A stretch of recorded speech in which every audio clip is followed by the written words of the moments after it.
Hey, so I want to make a new video going over everything I've learned in 5,000 Crimson Temple maps. 75 Apothecaries, found a ton of Divines and Mirrors.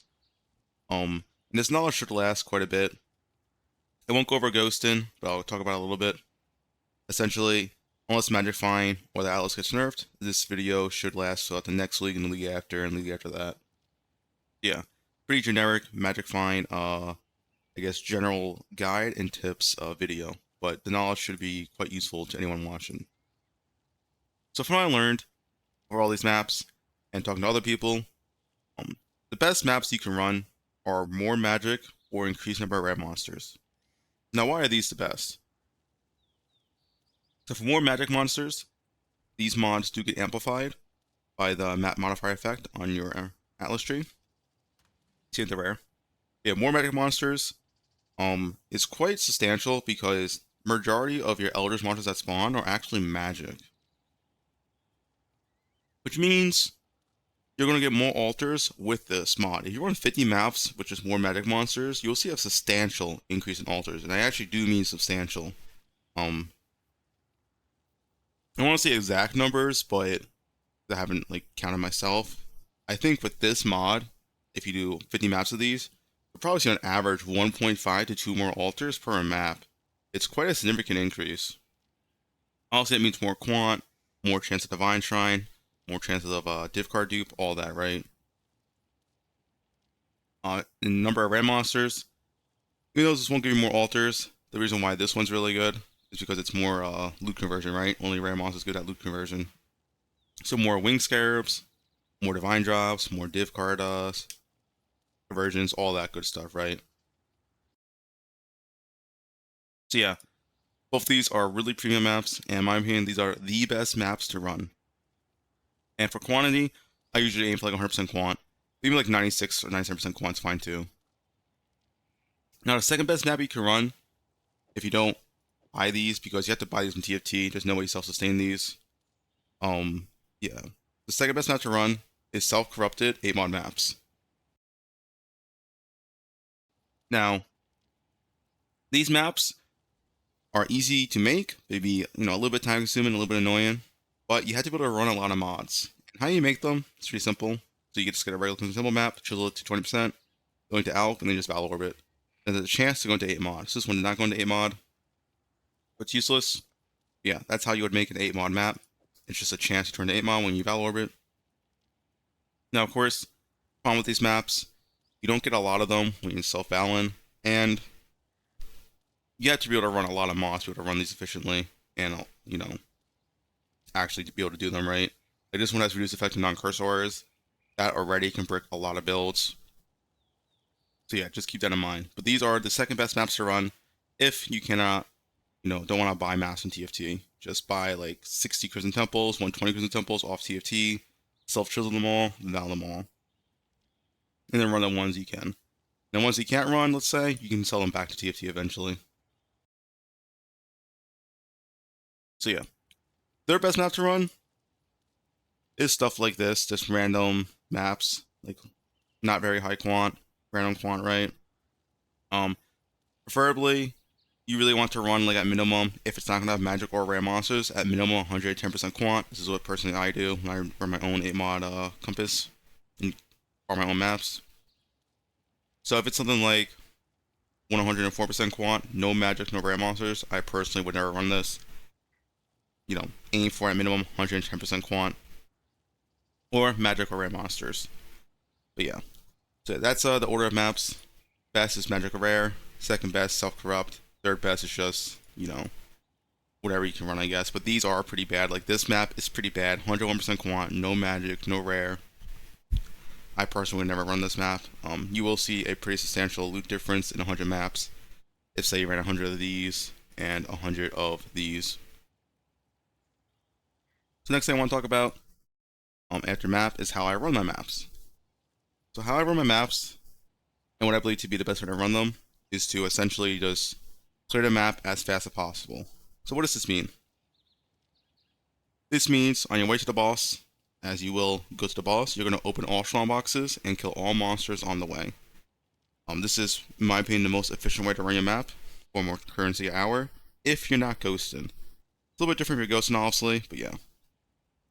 So, I don't have a video showcase, but yeah, all you do, open the map, rush to the boss, and you kill everything and open all boxes on the way. Kill the boss, then you clear the rest of the map like normal. You do not save boxes for last. In my opinion, it's a waste of time when you're just doing the gilded divination scarabs and all that.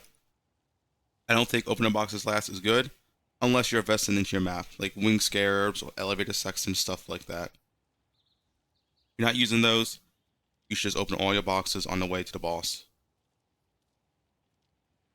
Outside of that, if you're using like one wing scarab, like a wing divination, I still think it's the best strat. Yeah. And I guess to talk about ghosting real quick. Ghosting is worth it. You will get more profit out of your maps. But I don't find it fun. That's why I don't do it. That's all. And ghosting may not be here next week. Who knows? But yeah. Ghosting is worth it. But it does take up extra time. And it's just not fun. So yeah, that's enough to talk about ghosting. I personally don't ghost. Other people do ghost. So yeah, that's about it for how to like run the maps. Next thing I want to talk about real quick is just quantity and speed. So a lot of people I see, they're sacrificing a lot of speed for quant. They're running 100% move speed, 150% move speed. They're clearing the map really, really slow. It's just not worth it. Do not sacrifice a lot of quant. A lot of move speed for quant. It's worth the sacrifice if it's little, or like a 1-to-1 value. Like obviously sacrificing 10% move speed for 10% quant is very worth it. What I mostly mean is people running like Sedemas. Do not run Sedemas over Calm Spirit Dispatch. Calm Spirit is significantly better. Makes you go way faster while giving you more damage, more attack speed, damage reduction, all that, right? Because of, Berserk. So yeah, do not sacrifice movement speed or like a little bit of quant, because quant has diminishing returns. I talked about this in a previous video, but yeah. For example, I am 90% quant with my flask up, as I can show you here. 90% quant. And going from 90% quant to 100% quant is only about 2.2% more items. That's a very little amount of items. That's like doing 100 maps. At 90% quant is only 102 maps with 100% quant. Which, sure, you get more value at your map, but I'm going to be running those maps like 30% slower if I use Sedemas over a Calm Spirit. That's just not worth it, right? Like, yeah, you get more returns on your maps, but you're going to get returns, good returns, every single map no matter what. Getting 2.2% more returns is pretty irrelevant at this point. This is pretty much only true when you're doing like my juicing strats. If you're doing like full winged, full elevated sextants, group play, right? Obviously you get more value out of than using Sedemas, as every percent kind of matters when you're investing like 4 divs per map, right? But when you're doing my strat and it's like 1 div or less per map, yeah, it's not worth it. Simply use like comms. That's just one example though, by the way. Do not, sacrifice all your player character for quant. And yeah, that's pretty much it for that topic. It's just a lot of mistakes I see people do with a magnifying character. The next thing on the topic is also defense. Defense is kind of the same story. I see people sacrifice all their defense for like quant and stuff. Once again, not worth it. If you're dying like 2 or 3 times a map, your maps are going to take way longer. That's like how a negative move speed at that point, right? It's load screen to die, load screen to get back in, and then walk back to where you were. Even if you use something like Cast on Death Portal, obviously it's still 2 load screens just to get back where you were, and you lose your Headhunter buffs, or if you're not using Headhunter, you lose your Inspired Lord and buffs, right? Just keep that in mind. You really want your magnifying character to be tanky enough. Just don't go like full on quant, full on damage, and sacrifice all your life and all your defense. It's not worth it. Look up your deaths, right? If you're dying a lot, track how many times you're dying, and you'll see how much time you're losing for each death. So yeah.